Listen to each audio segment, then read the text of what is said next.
अस्सलाम वालेकुम। एक वो आदमी जिसने सारी जिंदगी अपने हाथ से लुक़्मा तोड़ के अपने मुंह में डाला, अपनी सारे काम काज वो अपने हाथों से खुद करता रहा, और अब आप उसकी ज़हनी कैफियत समझ सकते हैं कि अगर फ़र्ज़ करें वो एक बिस्तर पे लेटा हुआ है और अपना हाथ भी उठा के मुंह तक ले जा नहीं सकता, किसी का मोहताज है, सारा दिन बेटे बेटियां इर्द गिर्द घर वाले अपने अपने काम काज पे निकल जाते हैं, लेकिन वो बिस्तर पे पड़ा हुआ है। कोई पता लेने आ जाता है, कभी तो कभी कोई उसका हाल हवाल पूछ लेता है, कभी किसी ने साइड उसकी पलट दी तो ठीक, किसी ने लुकमा तोड़ के उसके मुंह में डाल दिया तो ठीक, ना डाला तो नहीं। वो मुंह से बोल नहीं सकता, अपना हाथ हिला नहीं सकता।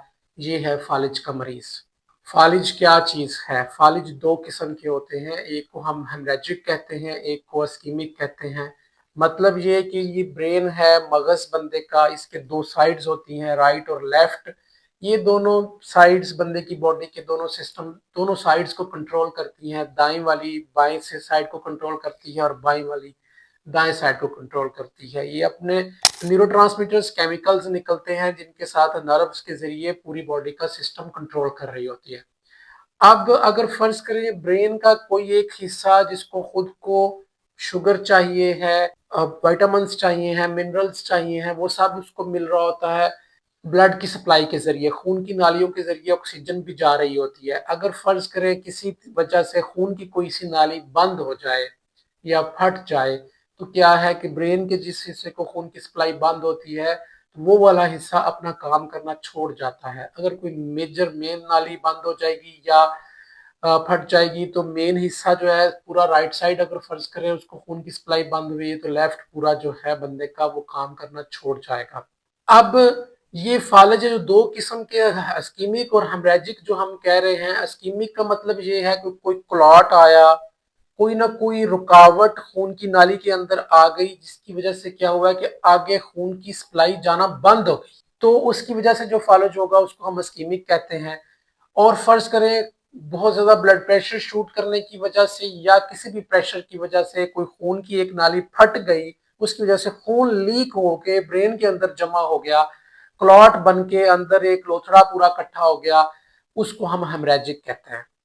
अब ये दोनों जो प्रोसेस हैं, ये इनका पूरा मैकेनिज्म अलग अलग है, लेकिन इसमें जो मेन चीज दोनों में गौर तलब है ना, वो ये है कि ये दोनों ही सूरतों में एक ही तरह की प्रेजेंटेशन आएगी। मरीज एक ही तरह का खराब होगा, उसका काम कोई एक साइड काम करना छोड़ जाएगी। अब इसमें वो कौन कौन से अवामिल हैं जो फालज होने में किरदार निभाते हैं? सबसे पहले नंबर पे मोटापा, कोलेस्ट्रॉल, चर्बियों की मिकदार जिस्म में ज्यादा होना। दूसरे नंबर पे ब्लड प्रेशर का बहुत ज्यादा बढ़ते रहना और कंट्रोल ना करना। तीसरे नंबर पे शुगर। और चौथे नंबर पे उम्र। जैसे जैसे उम्र बढ़ती है खून की नालियां सख्त होती जाती हैं। लेकिन कुछ चीजें तो हम कंट्रोल कर सकते हैं ना, अपना ब्लड प्रेशर, शुगर, अपनी जिंदगी का स्टाइल, अपने मोटापा और अपने अंदर जो हम डाल रहे हैं चर्बियों की मिकदार, उसको हम कंट्रोल कर सकते हैं। कि उम्र वाला फैक्टर हम कंट्रोल नहीं कर सकते। जो चीजें हमारे बस में हैं वो हमें करनी चाहिए ताकि हम ये फालज जैसे एक गंदे मर्ज से बच सकें और अपने जितनी जिंदगी अल्लाह पाक ने लिख रखी है वो कम से कम अपने काबिल हो, किसी के सहारा लेके ना गुजारनी पड़ रही हो। फिर होता क्या है कि जब ये फालिज का मरीज बिस्तर पे पड़ा होता है, बार बार साइड ना बदलने की वजह से बेड सोर्स बन जाते हैं।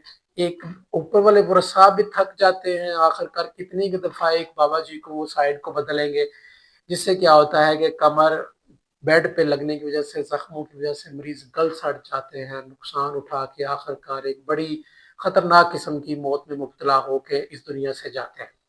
तो अब फालिज फर्ज करें किसी बंदे को हुआ है आपके घर में, अभी कुछ मिनट हुए हैं या कुछ घंटे हुए हैं कि बंदे ने कहा कि मेरी एक साइड काम करना छोड़ गई है, या वो बेहोश हो गया है और एक साइड कमजोरी का कह रहा था, तो क्या करना है?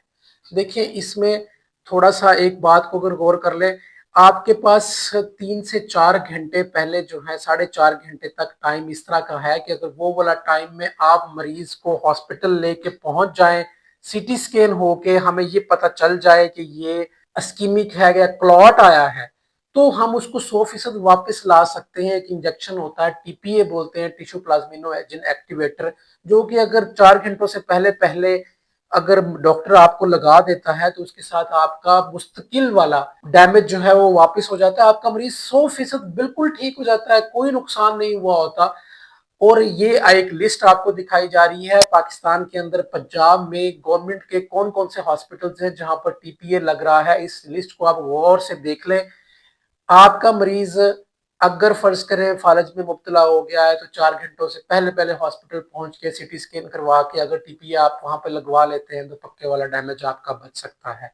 अगर फर्ज करें ये इस्कीमिक नहीं है, हेमरेजिक है, यानी कि खून वाली नाली फटी है, तो फिर उसमें कुछ केसेस में ऑपरेशन करने पड़ते हैं, कुछ केसेस में अद्वियात से काम चलाया जाता है। वो भी सीटी स्कैन पे ही पता चलता है, तो वो आपको डॉक्टर बता देंगे जैसे ही आप हॉस्पिटल पहुंचेंगे। मेन चीज इसमें ये है कि जल्दी से जल्दी फौरी घर में कुछ टोटका इलाज करने की बजाय फौरी हॉस्पिटल पहुंचने की कोशिश करें, ताकि आपका 3 घंटों के अंदर अंदर सीटी स्कैन हो के आपका इलाज मुमकिन तौर पे हो सके। हजूम नहीं, कौम बनिए। बहुत शुक्रिया।